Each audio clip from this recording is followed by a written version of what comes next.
ಸ್ನೇಹಿತರೆ ನಮಸ್ಕಾರ. ನಾನು Prajakeeya Srinivas, Belur. Welcome to Prajakeeya news. ಸ್ನೇಹಿತರೆ, ಮಾತು ಆಡಿದ್ರೆ ಹೋಯ್ತು, ಮುತ್ತು ಒಡೆದ್ರೆ ಹೋಯ್ತು. ಆಡಿದ ಮಾತನ್ನ, ಬಿಟ್ಟ ಬಾಣವನ್ನ ವಾಪಸ್ ಪಡೀಲಿಕ್ಕೆ ಸಾಧ್ಯನೇ ಇಲ್ಲ. ಒಂದು ಮಾತು, ಆಡಿದ ಮಾತಿದೆಯಲ್ಲ, ಆ ಮಾತು 100 ಸಮಸ್ಯೆಗಳಿಗೆ ಕಾರಣ ಆಗ್ತದೆ. 100 ಸಮಸ್ಯೆಗಳಿಗೆ ಕಾರಣ ಆಗ್ತದೆ. ಮಾತು ಹೇಗಿರ್ಬೇಕು ಅಂತಂದ್ರೆ,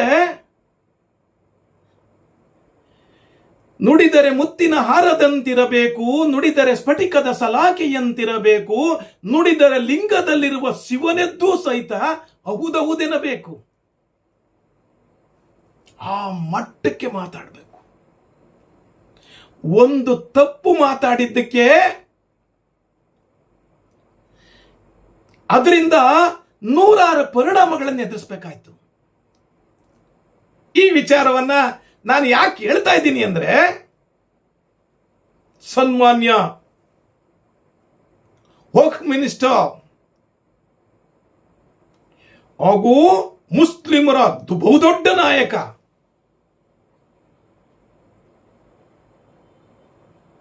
ಕುಮಾರಸ್ವಾಮಿಯ ಪ್ರೀತಿಯ ಕುಳ್ಳ,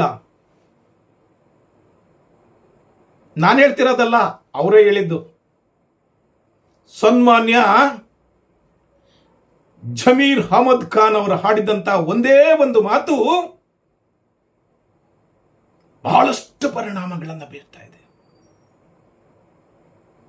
ನಂಬರ್ 1, ರಾಜ್ಯ ಮತ್ತು ರಾಷ್ಟ್ರ ಮಟ್ಟದಲ್ಲಿ ಬಹಳಷ್ಟು ನಾಯಕರ ಭಾಷಣಕ್ಕೆ ವಿಚಾರ ಆಯಿತು. ರಾಷ್ಟ್ರ ಮತ್ತು ರಾಜ್ಯ ಮಟ್ಟದಲ್ಲಿ ನಡೆಯುತ್ತಿರುವಂತಹ ಚುನಾವಣೆಗಳಲ್ಲಿ ಬಹಳ ದೊಡ್ಡ ಪರಿಣಾಮವನ್ನು ಬೀರ್ತು. ಹಾಗೂ ನಂಬರ್ 2, ಮುಸ್ಲಿಮೇತರ ಜಾತಿಗಳು ಹಾಗೂ ಭಾರತೀಯ ಜನತಾ ಪಕ್ಷ ಮತ್ತು ಜೆಡಿಎಸ್ ಪಕ್ಷಗಳ ಒಗ್ಗಟ್ಟಿಗೆ ಕಾರಣ ಆಯಿತು. ನಂಬರ್ 3, ಮುಸ್ಲಿಂ ಜನಾಂಗದಲ್ಲೇ ಇದ್ದಂತಹ ಭಿನ್ನಾಭಿಪ್ರಾಯಗಳು ಹಾಗೂ ಮುಸ್ಲಿಂ ಜನಾಂಗದ ನಾಯಕರ ಬಹುದೊಡ್ಡ ನಾಯಕರಿದ್ರಲ್ಲ, ಅವರಲ್ಲೇ ಇದ್ದಂತಹ ಭಿನ್ನಾಭಿಪ್ರಾಯಗಳು, ಒಳ ಮನಸ್ಸುಗಳು ಹೊರಗೆ ಬರಲಿಕ್ಕೆ ಸಾಧ್ಯ ಆಯಿತು. ಮುಸ್ಲಿಂ ಬ್ಯಾಂಕ್, ವೋಟ್ ಬ್ಯಾಂಕ್ ಇತ್ತಲ್ಲ, ಎಲ್ಲ ರಾಜ್ಯದಲ್ಲಿ ಮತ್ತು ರಾಷ್ಟ್ರದಲ್ಲಿ ಛಿದ್ರವಾಗೋಯ್ತು. ಇದು ಇವತ್ತಿನ ವಿಚಾರ. ಈ ವಿಚಾರ ನಿಮಗೆ ಇಷ್ಟ ಆದ್ರೆ ಒಂದು ಲೈಕ್ ಮಾಡಿ, ಹಾಗೂ ದಯಮಾಡಿ ನನ್ನ ಯೂಟ್ಯೂಬ್ ಚಾನಲ್ಗೆ ಸಬ್ಸ್ಕ್ರೈಬ್ ಆಗಿ ಈ ವಿಡಿಯೋವನ್ನ ಸಂಪೂರ್ಣವಾಗಿ ನೋಡಿ.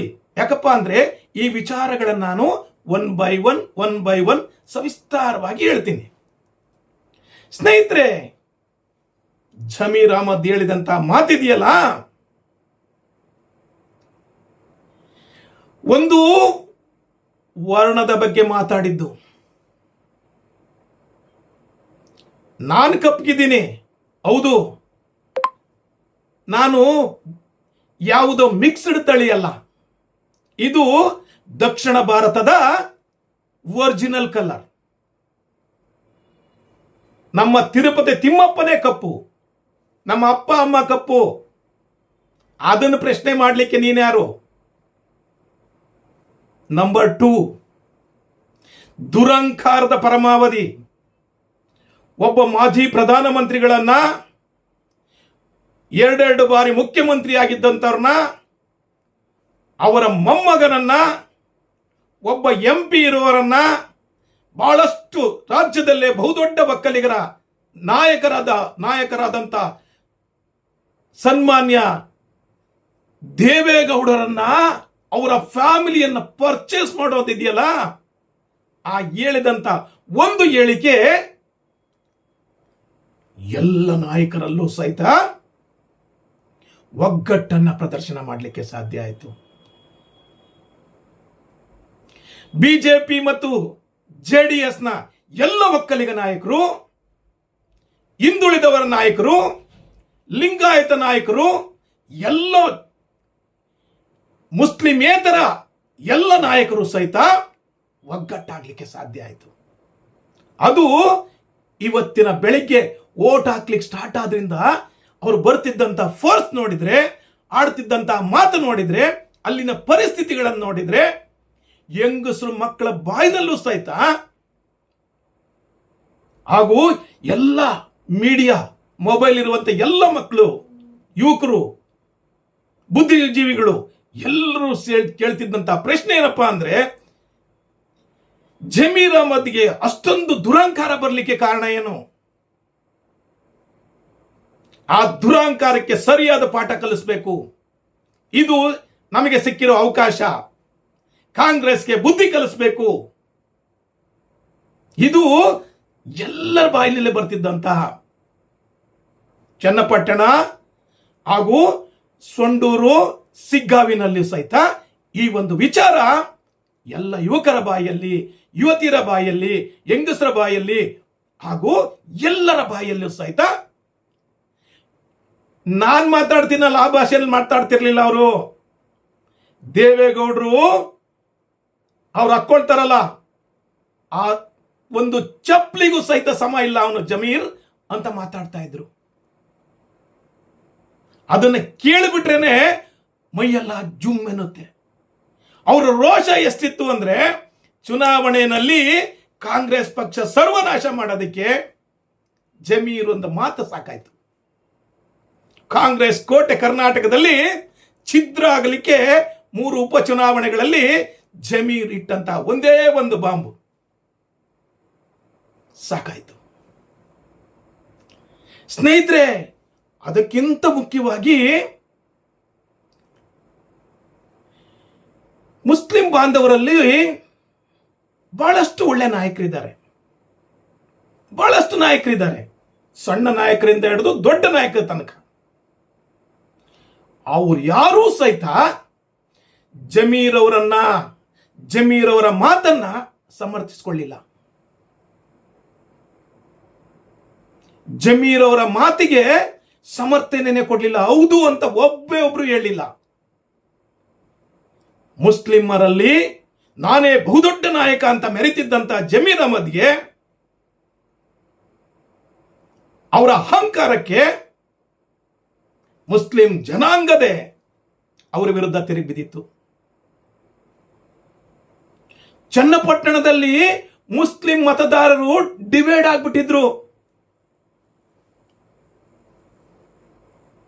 ಅವನೇನೋ ಬಂದು ಚನ್ನಪಟ್ಟಣದಲ್ಲಿ ಮಾತಾಡೋದ, ನಾಳಿಕ್ ಏನಾದ್ರೂ ಆದ್ರೆ ಏನ್ ಜವಾಬ್ದಾರಿ ಅಂತ ಯೋಚನೆ ಮಾಡ್ತಾ ಇದ್ರು ಬುದ್ಧಿಜೀವಿಗಳು.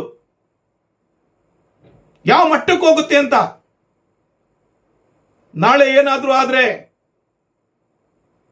ಸ್ನೇಹಿತರೆ, ಹಳೆ ಮೈಸೂರು ಪ್ರಾಂತ್ಯ ಎಲ್ಲ ಮತ ಬಾಂಧವರನ್ನ ಬಹಳ ಪ್ರೀತಿಯಿಂದ ಸಾಕುವಂತ ಕ್ಷೇತ್ರ ಚನ್ನಪಟ್ಟಣ, ಹಳೆ ಮೈಸೂರು, ಮಂಡ್ಯ, ಮೈಸೂರು, ಮದ್ದೂರು, ಚನ್ನಪಟ್ಟಣ. ಈ ಕ್ಷೇತ್ರಗಳಲ್ಲಿ ಬಿಜೆಪಿಗೆ ಬಲನೇ ಇರಲಿಲ್ಲ. ಯಾಕಪ್ಪ ಅಂದ್ರೆ ಎಲ್ಲರೂ ಸಮಾನವಾಗಿ ನೋಡ್ತಾ ಇದ್ರು. ಈ ಜಮೀರ್ ಅಹ್ಮದ್ ಅಂತ ಕ್ರಿಮಿಯಿಂದ ಮುಸ್ಲಿಮರಿಗೆ ಭಯ ಪ್ರಾರಂಭ ಆಗ್ಬಿಟ್ಟಿದೆ. ಮುಸ್ಲಿಂ ನಾಯಕರು ಯಾರೂ ಸಹಿತ ಇವರ ಸಮರ್ಥನೆಗೆ ಬರ್ತಾ ಇಲ್ಲ.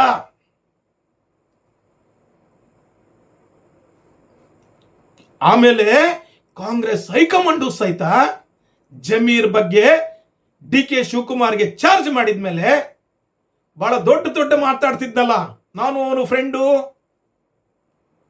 ನೀವು ಅವರು ಫ್ರೆಂಡೇ, ನಿಮ್ಮ ಮನೆ ಒಳಗಡೆ ಇಟ್ಕೊಳ್ಳಿ, ದಾರಿನಲ್ಲೆಲ್ಲ ಏನ್ ಬೇಕಾದ್ರೂ ಮಾತಾಡಕ್ಕಾಗತ್ತಾ? ಮಾಜಿ ಮುಖ್ಯಮಂತ್ರಿಗಳು, ಕೇಂದ್ರದ ಹಾಲಿ ಸಚಿವರು, ಅವರನ್ನ ನೀನು ಏಕವಚನ ಮಾತಾಡ್ಸದೆ ಮೊದಲನೇ ತಪ್ಪು. ಸನ್ಮಾನ್ಯ ದೇವೇಗೌಡ ಅಪ್ಪಾಜಿಯಿಂದ ಕೇಳಿ ತಿಳ್ಕೊಳ್ಳಿ. ಸನ್ಮಾನ್ಯ ಕುಮಾರಸ್ವಾಮಿ ಅವರೇ ಅಂತಾರೆ, ಸಭಾ ನಡವಳಿಕೆಗಳದು ಹುಚ್ಚುನಾಯಿ ಕಚ್ಚಿದಂಗೆ ಈ ಬಾಯಿಗೆ ಬಂದಾಗ ಮಾತಾಡೋದಲ್ಲ. ನನ್ನ ಫ್ರೆಂಡ್ ಒಂದು ಹಾಡು ಹೇಳ್ತಾ ಇದ್ರು, ಅದನ್ನ ನಾನು ಬಾಯಲ್ಲಿ ಹೇಳಲಿಕ್ಕೆ ಬರೋದಿಲ್ಲ. ಇಂಥ ಕೆಟ್ಟ ಒಂದು ಕ್ರಿಮಿಯಿಂದ ನಿನ್ನೆವರೆಗೂ 50-50 ಇದ್ದಂತ ಚನ್ನಪಟ್ಟಣ ಇವತ್ತು ಒಂದ್ ಸೈಡ್ ಆಗ್ಬಿಟ್ಟಿದೆ. ಸ್ನೇಹಿತರೆ, ಇದು ನಾನು ಹೇಳ್ತಿರೋದು, ಯಾವುದೇ ವಿಚಾರಕ್ಕಾಗ್ಲಿ ಮಾತಾಡಬೇಕಾದ್ರೆ ಬಹಳ ಜವಾಬ್ದಾರಿಯಿಂದ ಆಡಬೇಕು. ಅದು ಸಭೆಯಲ್ಲಿ ಮಾತಾಡಬೇಕಾದ್ರೆ ಆ ಸಭೆ ನಡವಳಿಕೆಗಳನ್ನ ಸರಿಯಾಗಿ ಅರ್ಥ ಮಾಡ್ಕೋಬೇಕು.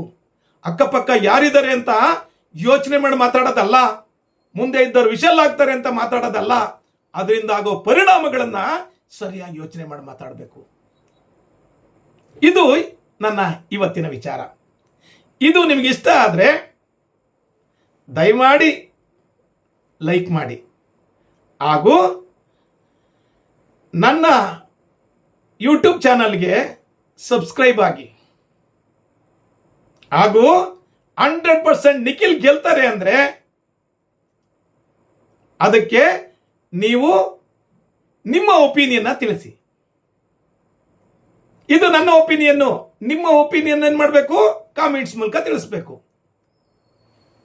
ನನ್ನ ವಿಡಿಯೋ ನೋಡಿದ್ದಕ್ಕೆ ಶರಣಾರ್ಥಿ. Thank you very much.